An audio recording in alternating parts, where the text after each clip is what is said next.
بسم الله الرحمن الرحیم. ټولو ته سلامونه او ستړي مه شئ وایم. په 28 اپریل 2025 د اتوار په ورځ ماسپښین نه پس په باغ ناران کې د شهید مفتی منیر شاکر د زوی ښاغلي عبدالله شاکر له اړخه د قومي جرګې له اړخه د یو جلسې اعلان شوی دی. دغه جلسه دغه غونډه به د شهید مفتی منیر شاکر سره شوي ظلم پر خلاف په دې خاوره باندې چې کوم پراکسي ظلم جبر جنګونه روان دي د دغې پر خلاف، د مدنیاتو د بیل پر خلاف، د افغانانو د جبري او ظالمانه ایستلو پر خلاف، یا زمونږ د ملت چې کوم ملي قیدیان دي بندیوان دي د هغو په حق کې، یا داسې نور هغه مشکلات چې د ملت ته ورپېښ دي د دې په هکله یو دروند غږ وي، یو دروند حرکت وي. تاسو ټولو ته، ټول ملت ته، ټول چې څومره هم یې ټول ولس ته دعوت ورکوو چې حتما په دې کې ګډون وکئ او هیله هم لرو چې ټول ګډون پکې وکړي. ولې دا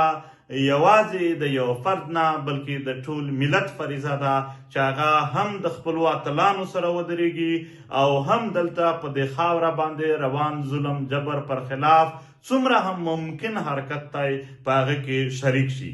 انشاءالله په نږدې کې به یو تفصیلي پیغام زمونږ راځي. هغه پیغام به د وخت ضرورت څه دی د دغې پر هکله سیاسي حرکتونو کې د محکوم او د مظلوم قامونو چې کوم حرکتونه دي په دې کې لومړیتوب څه شی دی، اول څه پکار دي، دویم دریم د دغو په هکله باندې یا د سوشل میډیا په معقول او غیر معقول استعمال باندې چې د معقول یې فایدې څه دي او د غیر معقول یې موږ ته نقصان او منفي اړخونه څه دي د دغې په هکله باندې، یا د عالمي قوتونو د پراکسي جنګونو جال څومره زموږ په خاوره راغلی دی او دا چې زیاتیږي څومره لوی خطر دی، یا تر ټولو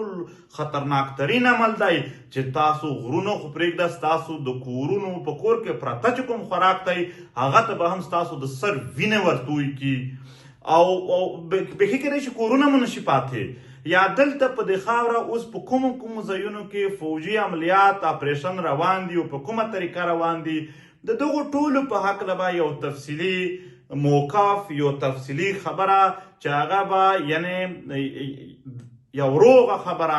یو رښتیا خبره، یو د ملت او د خاورې په ګټه خبره موقف دغه به انشاءالله زر د ویډیو پیغام په ذریعه باندې تاسو ته راشي. خو البته اوس